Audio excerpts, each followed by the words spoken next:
menuju Masjid Quba. Masjid yang pertama kali didirikan oleh Rasulullah saat Rasulullah hijrah ke kota Madinah di awal hijrahnya beliau. Masya Allah. Katanya kalau sholat di masjid ini pahalanya seperti kita satu kali berumrah. Makanya nih Biung dan Bopo mau ke Masjid Quba. Umat muslim dari seluruh dunia kumpul nih di sini. Kalau ke Madinah harus ke Masjid Quba. Ini dia Masjid Quba.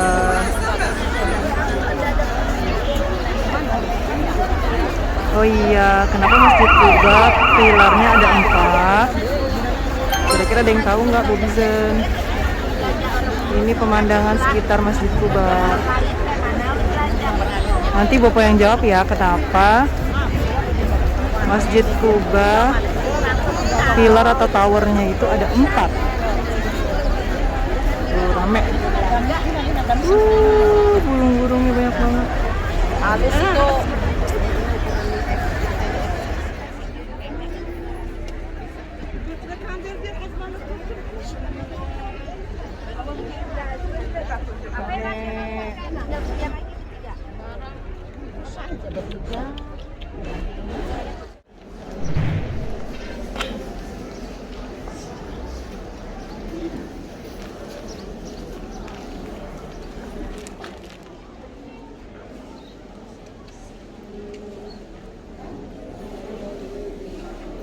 Alhamdulillah udah bisa sholat dan ziarah ke Masjid Quba.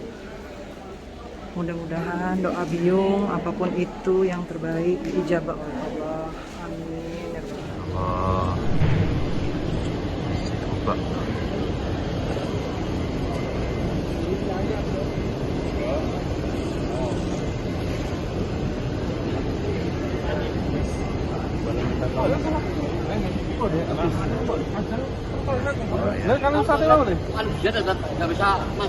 Nah, sebelum kita melanjutkan perjalanan ke tempat-tempat bersejarah lainnya, setelah ini kita akan mengunjungi kebun kurma.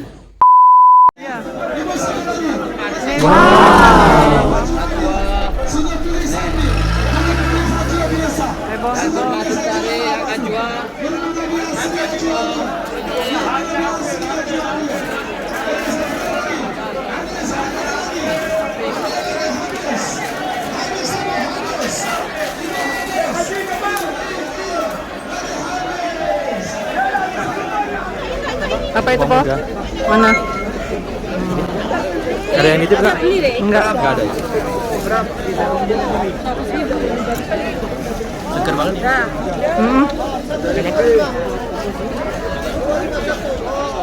Ya. Di kebun kurma bukan beli kurma tapi beli bakso. Oh, boleh bakso. Ya udah boleh deh. Boleh.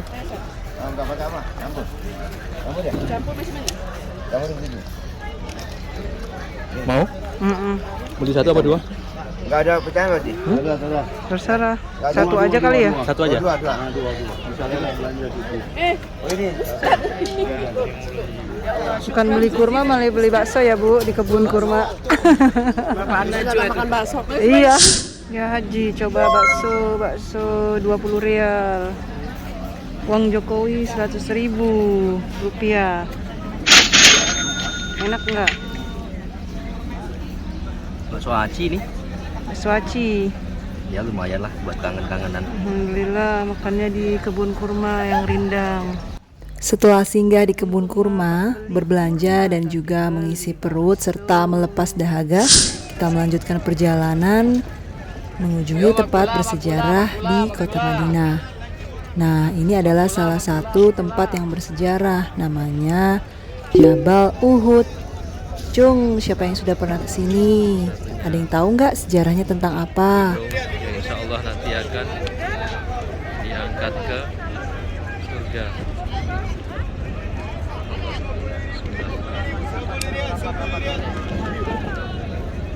Panas, Bu? Yes.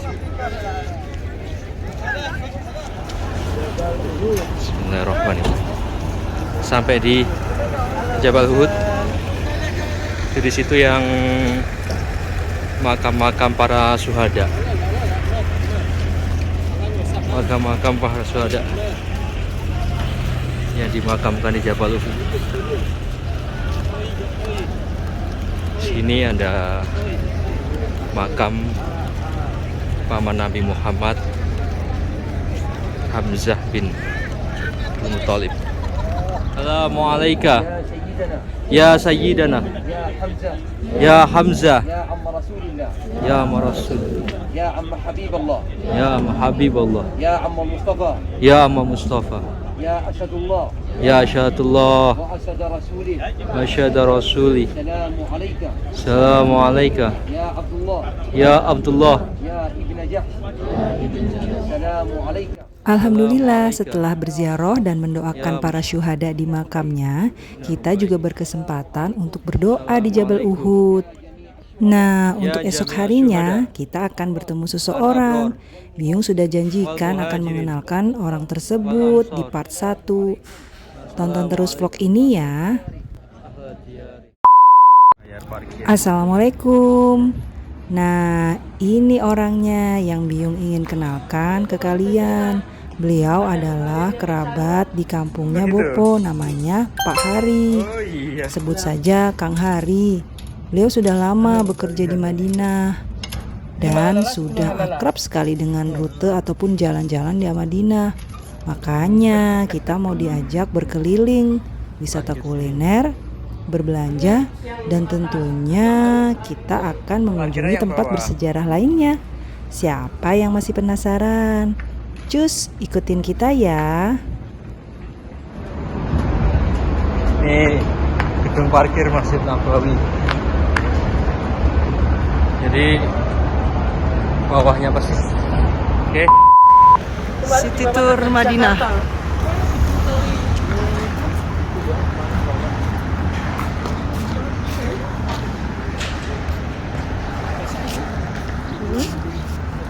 Situ. Mau coba cari makan ati unta. Tadi banyak, udah 2 tempat ya kita kunjungi. Udah habis, halas.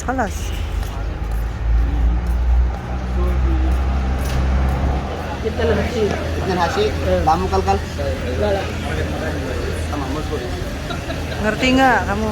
Ngerti? Amin. Itu mah berdoa. Maksudnya Jadi tadi pesan kita pesen 3 porsi. porsi ati Iya. unta. Terus apa ini? Sama yang 2 kambing. Ini apa? Ini apa, Pak? Nah, Ini kan Coba Pak Hari jelaskan. rotinya ini. Oh, roti yang Iya, rotinya untuk makan itu kan untuk makan magadim itu. ya. Kikil itu kalau di sini magadim namanya. Magadim ya. Habib salah. Magadim. ini anak gaul, anak nongkrong. Tuh lingkungan sekitar. Banyak ya tempat. Ternyata banyak tempat kuliner. Kita mau makan ati unta, akhirnya dari 4 restoran ketemu nih.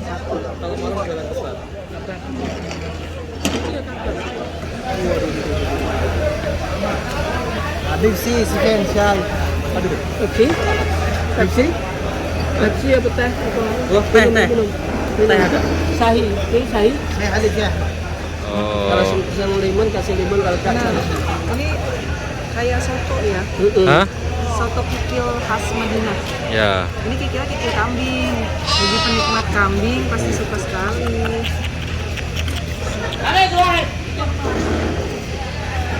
Masih kamu? Waduh, ini Bio. Itu ati Ati onta. Coba ya. Mantap. Biasanya memang besar-besar. Kenapa nih? Ini rajangnya besar-besar. Oh, ini kecil-kecil. Nggak tahu, saya kurang tahu rasanya bener enggaknya kan anu. Tapi dia ngomong Loh, minta Kang Hari? Gue sih kecukup.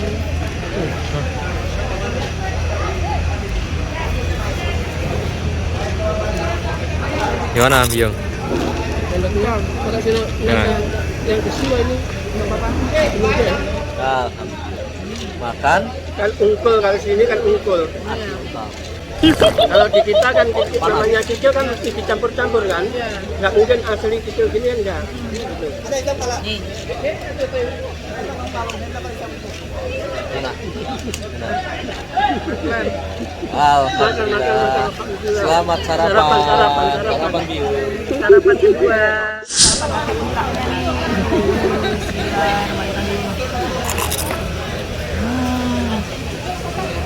Lazis. Ini kalau di Indonesia Enak. ditambahin kecap nih pasti ini. Iya, ini kayak pakai kecap ini.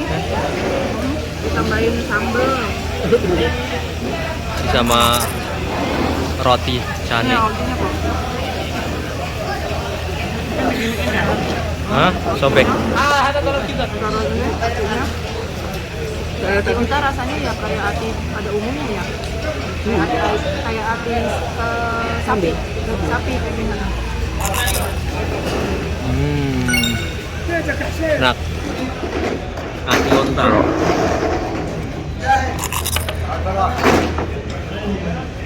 Gandengannya apa? Cai halip. Kai hal Apa itu? kayak susu. Assalamualaikum Bobizen. Selamat pagi di sini, waktu setempat lagi jam 7:30. Mau ke pasar yang di Madinah. Apa nih? Tuh hasil kurma.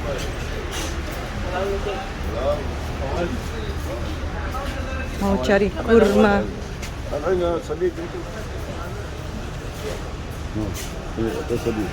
Aziz.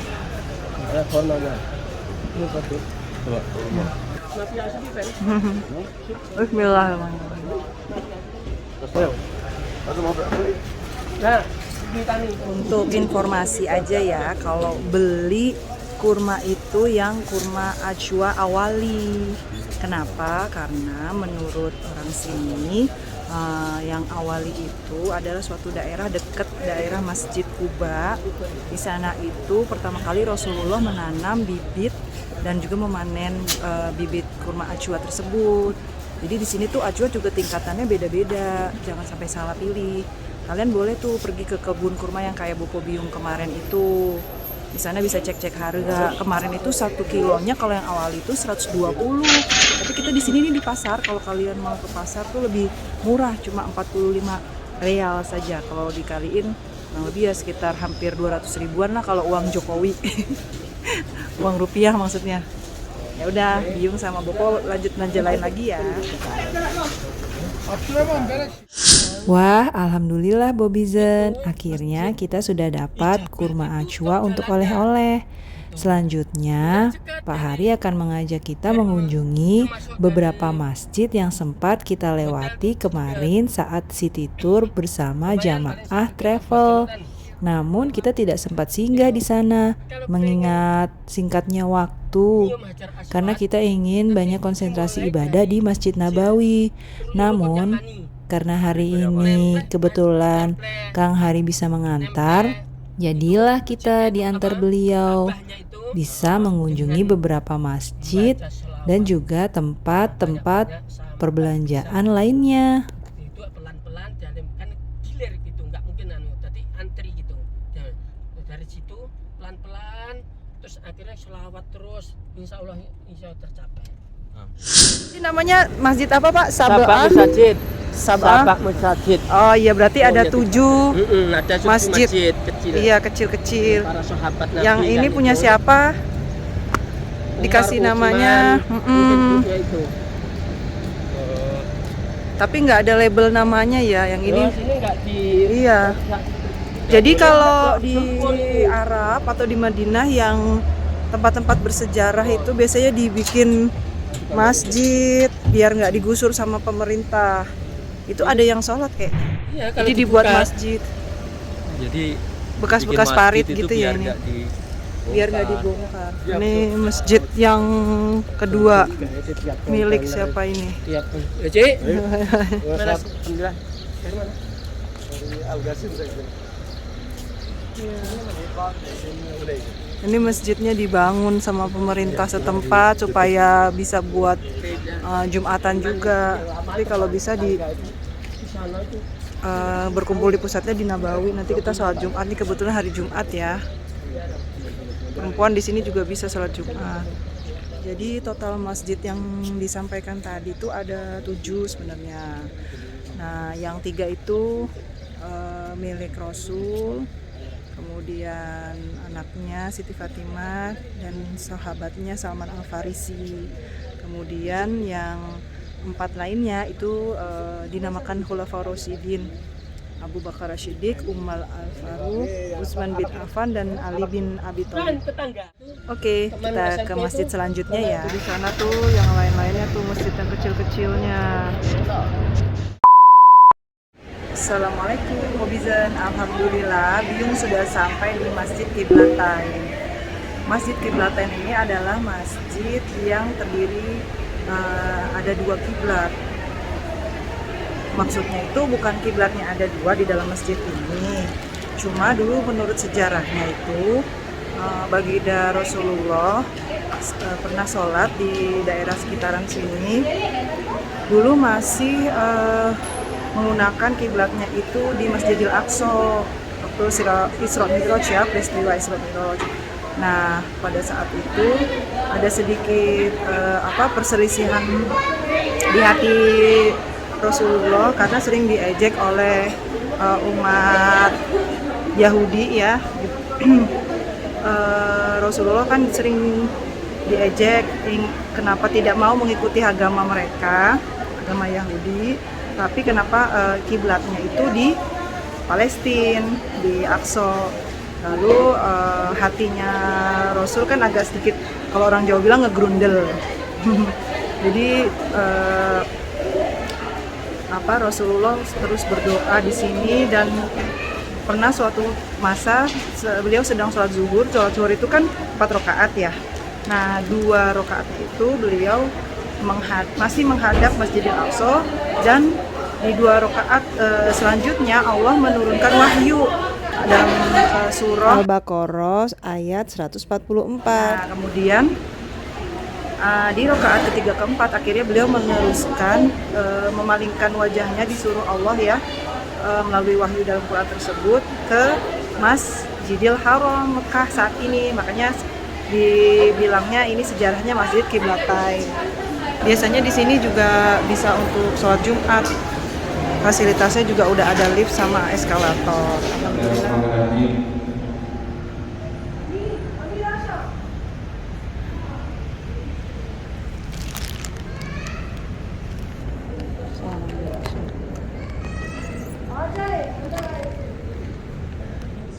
Nah, segitu dulu ya vlog part 2 tentang perjalanan kami berkeliling kota Madinah. Seru kan? Nah, untuk vlog selanjutnya di part ketiga, Biyung akan bercerita tentang perjalanan Bopo dan Biyung berumroh. Tapi di Mekah Biyung mengalami sakit nih Bobizan. Kalian penasaran?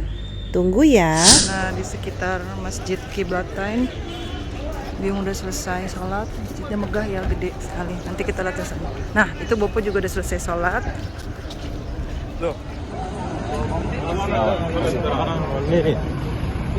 Ini kok ada orang Indonesia sendiri nih, ada traveler ya? Ya Habibi. Aisyah. Aisyah.